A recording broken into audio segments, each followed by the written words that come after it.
There are props to force Rose to make a decision on the spot. Would she sign or not? Would she surrender to the GDS or not? Nah, bitch, fuck off. There's a threat, and since whenever she showed that her decision was, the corresponding actions would be taken immediately. The waiter handed Rose an expensive fountain pen. The handover of the special offers windows and the dissolution of the Japanese labor union is a humiliating document, which simply required that she accept the GDS's demands. That was what she was being asked to sign. Quietly, Rose read the document again. Wang's position was written in both Japanese and Chinese. There are no traces of her hesitating over whether or not to sign it. She seemed to be carefully inspecting the vital document, to make absolutely sure that there was no unexpected mistakes. I understand that signing of this will be humiliating to you. There may be people in Primavera who don't accept it. If you're looking for a good way to convince them, then I have a proposal. A proposal? I'll tell you if you sign it. If you sign it, then we'll be friends. If we're friends, then we won't be able to embarrass each other. It will be my responsibility to work hard to see that your honor is protected.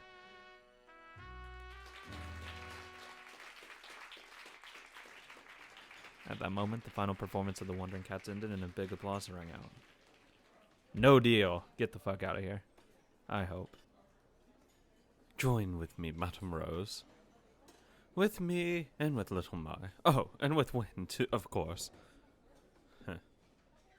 If we join hands, it won't be impossible to obtain the eastern half of Tokyo and eventually all of it. Please be forward-thinking. Oh, pardon me for a moment.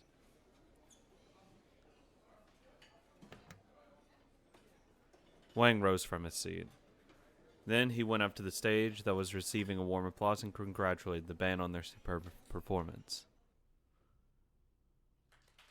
That was wonderful, all of you. Thank you. Thank you. Chinese. We did it. I never imagined it'd go this smoothly. We're gonna get paid a lot for tonight, aren't we? Let's buy Mount Onikuman and have a party tonight. Still, your singing is not only skillful, but truly youthful and beautiful as well. I'm happy to hear that, Mr. Wang, even if it's flattery. Flattery? Not at all. I never praise anything I don't want. I'm glad to hear it. Thank you so much for inviting us here today. You're probably going to be in high demand for a while, but don't you ever feel uncertain about what will happen later? I'm not sure. Wang held her shoulder in a familiar manner. Zell got it at once. He was inviting her to become his mistress. Duh. If you join with me, I can make you the best singer in Tokyo. That's not all. I could even show you an executive world that no Japanese person could reach, no matter how hard they worked. As long as you're okay with it, I could even show you that dream starting tonight.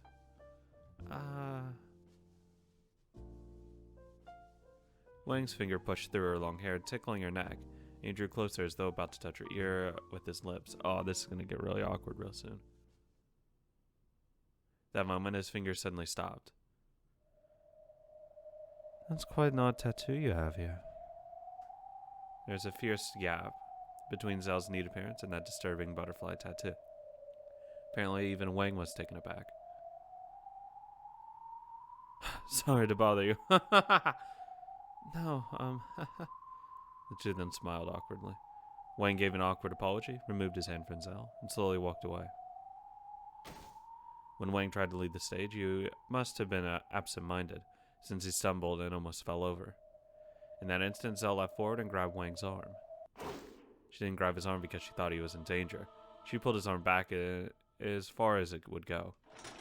At some point, she had pulled out a gun, and was now pressing its tip to the back of Wang's head. Ow, ow, ow, ow, ow! If you move, I shoot. None of you move. What the? Just our luck to get found out after coming this far. But this way, our shooting lessons won't get a waste. The instant her tattoo was seen, Zell realized their identity had been discovered. Yeah. If she hadn't already pinned Wang down, their fates would probably have been settled by now. Wang had noticed. He had noticed that Zhao was Hatorubi, and once he had taken a few more steps away, he was planning to give an order to have them captured. Zhao's animal instincts had been spot on just in time, and she'd made the first move. That's who reminded me. So you're Hatorubi, from the rumors. Several women let out short, shrill screams, but the restaurant remained silent.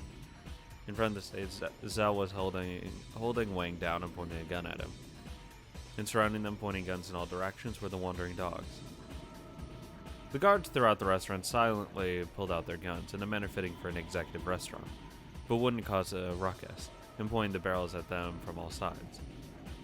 Dog, we get way more if we kill him than you get killing us, and him in the process. There you use your frailty and beauty to draw on your targets like a moth drawn to a light. This is incredible. So, even I almost became a moth to be invited into a bed of spiderwebs.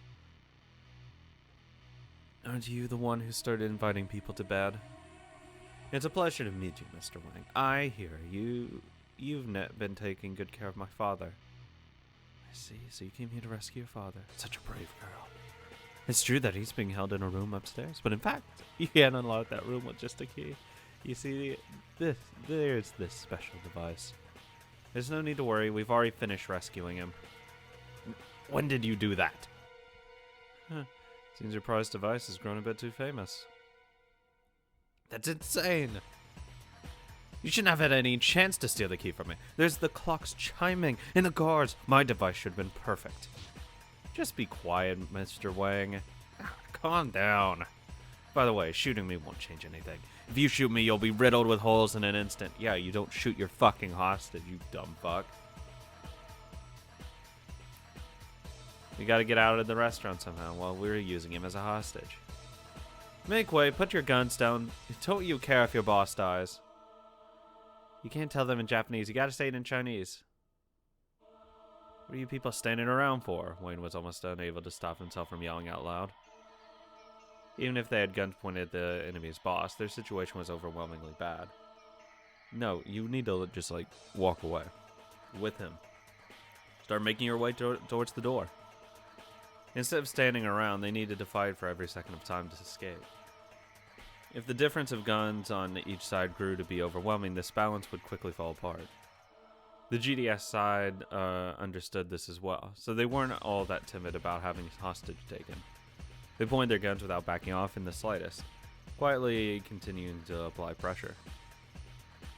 These guys aren't scared at all. Crap, my instincts are never wrong at times like this. I don't want to ask, but what sort of instinct is that? Yeah, I don't want to ask either. Same here. On the inside, Zhao was panicking considerably as well. She couldn't deny that she let her guard down after succeeding in the rescue. Yeah, I probably shouldn't have let him get that close. She was an assassin, not a gunman. She wasn't Leo Shishigami or Wayne. Yeah, but Leo would do something like this. He's pretty fucking nuts. During this time, Wang's subordinates poured in from the entrance in the back door. The guards inside have kept to a minimum to avoid tarnishing the restaurant's elegance. However, Wang had invited over the head of an enemy organization after all. A sufficient number of troops had been waiting outside the restaurant. They had enough people to counter Primavera's fighting force if it poured into here. Those people had heard about this emergency and poured in one after another. Just back up. Actually, if we go to that second floor area, we'd be pretty safe. The guests were all guided outside, and soon the main hall was clattering with members of the GDS. Just the ones standing in the main hall in a circle around the stage, numbered in the dozens. Because it's like a very defensible area that's only like one entrance. Dozens more grim-faced men could be seen lining the overhead corridors along the open area, pointing machine guns downwards. Countless gun barrels, gun barrels, gun barrels. Before you knew it, the main hall had transformed into a bizarre space that could easily be considered the stomach of a massive dragon. Is this Primavera's answer, Madame Rose? I knew you called yourself a leader of the ladies of the evening, but to think you could win even Hatorubi over. I see. So you wanted her to kill me in my sleep, in exchange for setting up a plan to rescue her father. Is that the plan, was it? Madame Rose had nothing to do with this. Ow, ow. You must understand that I'm old. Would you mind being a little more gentle? Could you at least let me sit down? I don't mind if you keep a gun pointed at me.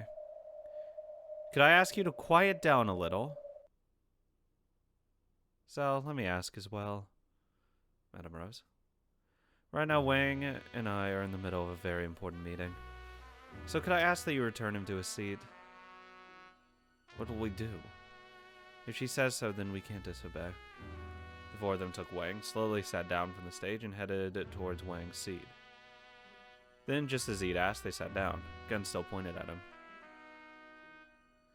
Thank you, Rose. That was a big help. You're welcome. So, shall I take this to be our answer? Let me warn you, if I don't make any phone calls to my subordinates, the plan is for them to take appropriate action immediately. I may not look it, but I am the man known as the Blue Dragon Wang. I hope you understand that I'm not the sort of man who could be threatened with a gun to make a phone call against his will. The miniguns were focused not just on the wandering dogs, but on Rose and Wayne as well. However, those two were also cool and dignified, even though they were at the end of a gun barrel. Just like Wang, they remained calm. Mr. Wang, this is Primavera's answer. Rose picked up her wine glass and tilted it.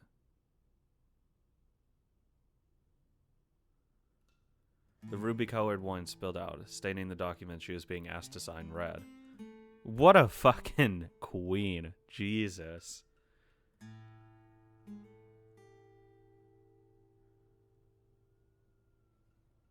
Wang was stunned for a while, then grinned daringly. Lee let out a chuckle as though unable to hold it in any longer. Now there's an interesting answer. Fuck you! So then let the war begin. Wang suddenly sat up, grabbed the receiver, and dialed a number. It's me. It seems Primavera would prefer the old-fashioned style of war. Gather all the troops of the Millennium. All of them. All of them! When he set the receiver down, the clocks all began chiming 9 p.m. Perfect. What a perfect time for the clock to chime. We'll finish this exactly 1 hour from now. Interesting.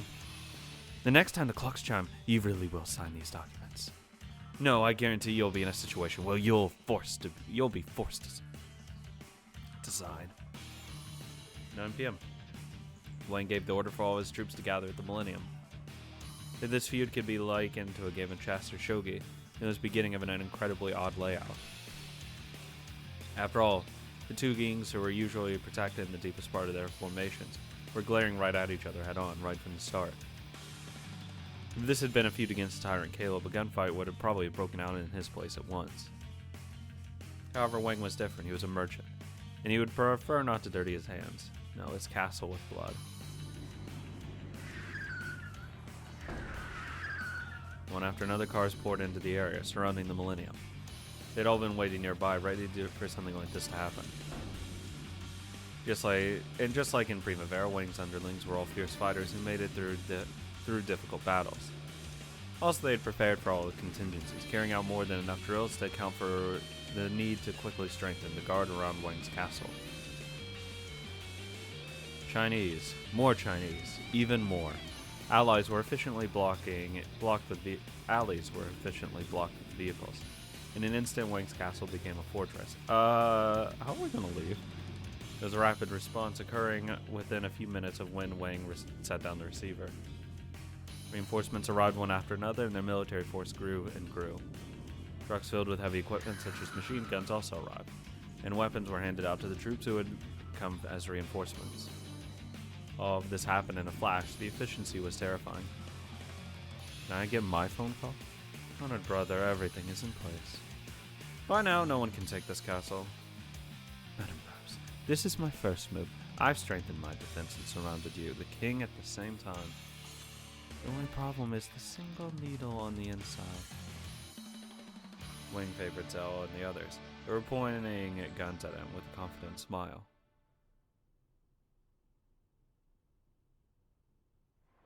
The only strategy you could have used to defeat us was a surprise attack, and since that has already failed, you've lost this game. So are you finished with your first move? I guess that means it's your turn next, doesn't it? Assuming you have any moves left, that is. This time Rose reached out to her phone receiver. Thank you. Now it's time for Primavera's plan. It's me. Please do it. After saying that, she set the receiver down. And the building blows up. Oh my god. Then she smiled calmly, indicating that her move was over. Wayne couldn't help but groan. The Rose he adored had become so resilient. That's hot. Lee, could I ask for 4 chairs? Understood. Zell and the rest of you must be tired. Have a seat. Despite being in the middle of a maelstrom of a fight scene, with so many gun barrels pointed at her, Madame Rose smiled considerably.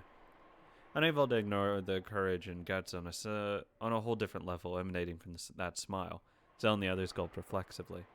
I mean, when imminent death's there, I don't think you actually have time to worry, because you know if someone shoots, everyone shoots, including your group. So it'll just be everyone dies here. It would be really pointless. So if she knows they won't shoot first, then it's fine. There's no need to worry. But you don't need to point these guns anymore. The feud between Primavera and the GDS will be settled entirely on this table. What? What do we do, Zell? Put your guns away.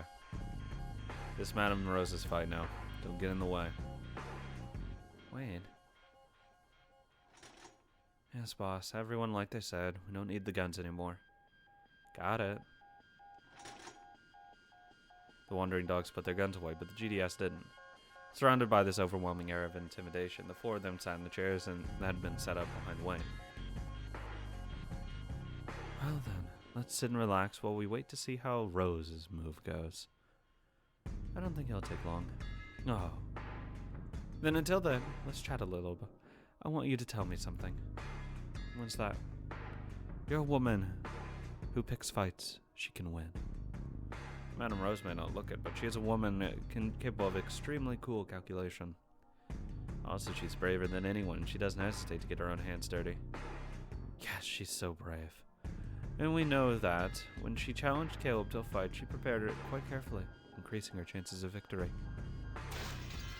That's why I don't understand. No matter how you calculated, you couldn't find a formula that ends with you being able to beat us in a war.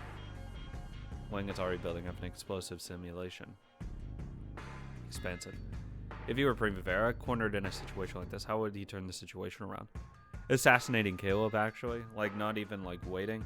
Just putting a gun, bam, blow his brains out, they leave. Everyone just scatters at that point, and it's easy. Turning around an insurmountable economic gap with violence isn't a bad move. Starting a feud has plenty of potential as an option. I mean, we have to fight, because that gives us the most opportunity to do as much damage as possible to him. However, the situation was far too different from what it had been during the feud with the Kale family. Of course, the GDS can help them this time, and since the GDS was backed by the Chinese military, Butler and the American army wouldn't be able to help either. They can a little bit, though. It was certainly conceivable that Lee, a member of the former leader faction, would lend them aid, but he would probably be limited to leaking information. It shouldn't be possible even for Lee to order his underlings to shoot their countrymen. So at the very worst, if it would only mean that information about Wang's troops had been leaked by the former leader faction. Military force training, arms, no matter how you worked in the numbers, Primavera had no chance of winning with a frontal assault. And yet Primavera was launching into a war. I hear that the Japanese sometimes look at recent wars and say this: even though we know we would lose, it was a war that had to be fought. Don't tell me you wanted to take one final shot even though you'll lose like some traditional Japanese banzai charge. But simply it's all as you say. We can't expect to win a fight against the GDS. However, we can make things bitter. Bitter?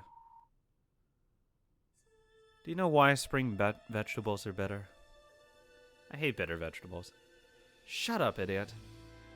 My father told me long ago. When a long winter ends, plants all begin to bud at once. However, when the hungry animals awaken from their long hibernation, they try to eat them all up. So spring vegetables, which bud in the spring, make themselves bitter to avoid being eaten as much as possible. A conflict between Primavera and the GDS couldn't even be a fight. When faced with the starving dragon that represents you all, we're no more than buds of vegetables that are budding right now. So, though you'll be eaten just the same, you do not want anyone calling you delicious. Rose is, though. Just saying. It might be more than just bitter. It might be poison inside that makes you foam at the mouth and die. You truly are fools. That war shouldn't have ended prematurely. We shouldn't have ended it until we burned all of Japan to the ground. That time the phone in front of Wang rang. However, Wang and Rose continued to silently glare at each other, apparently uninterested in the still ringing phone. Eventually, looking irritated, he signaled at Lee with his eyes to pick up the phone. What is it? A surprise attack from Primavera. Now that all your troops are here, you dumb fuck. 9:17 p.m. I mean, we can raid everywhere. There's no fucking guards anywhere. You brought them all here. Remember the Primavera poured into a street of storehouses in City 23 is at Small Rock, Chinatown. We can burn it all down. If this many of them had come openly into Chinatown, the GDS should have been aware of it. However, they weren't able to notice it, which meant that all those people had probably been hiding it here since the middle of the day. They hid in the truck beds and the like, waiting for the signal to start the surprise attack. Get out now! Or do you need us to translate that into bullets before you'll understand? Don't shoot the ones running away. Let's complete our job quickly. Yeah, boss. Knock the door down. Hey, get the trucks in here. There's no time. The men floated into the storehouse. Inside was a massive pile of goods that Wang had been planning to release. Okay, everyone, work quickly. We don't know when those scary GDS boys will show up. Come on, carry those out. Spread it all around. One after another, kerosene cans were unloaded from the trucks they brought near. Burn it all to the ground, baby. The men took those, spread the kerosene over the mounds of goods, one after another. The area was rapidly filled with a dangerous stench. Primavera is an establishment for nighttime parties, so we better show them one hell of a night. Here's a Primavera-style greeting. Goodbye. At the same time, flames rose all along several storehouse streets in City 23. They'd investigated all the storehouses where Wang stored his goods. And this didn't just conclude City 23, but City 22 as well. You want an economic war? Ooh.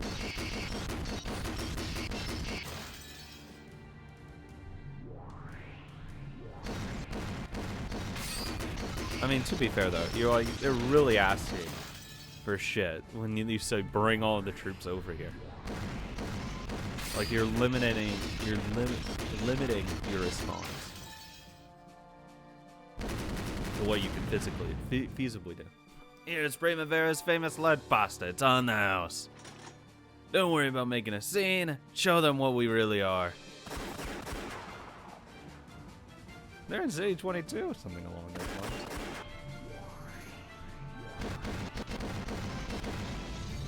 Don't worry, just fucking blow them away.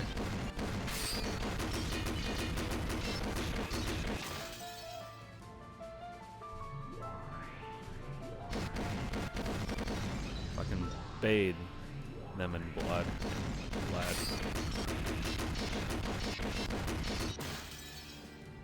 Good enough. What are you standing around for? Get us back up quickly. Can you get in touch with them? Today all our bosses and comrades are gathered at the Millennium. Wang gathered all the military force he had at the Millennium. It was only natural, after all. He and Rose, the two kings, were both gathered there. Until everywhere else was undermanned. None of Wang's bosses had enough military force. Oh, Wang. How the hubris hurts. If only you could have foreseen being smart and not having everyone be in one area.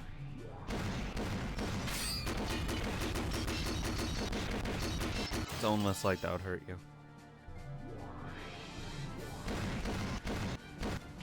I fucking got that. Fuck off.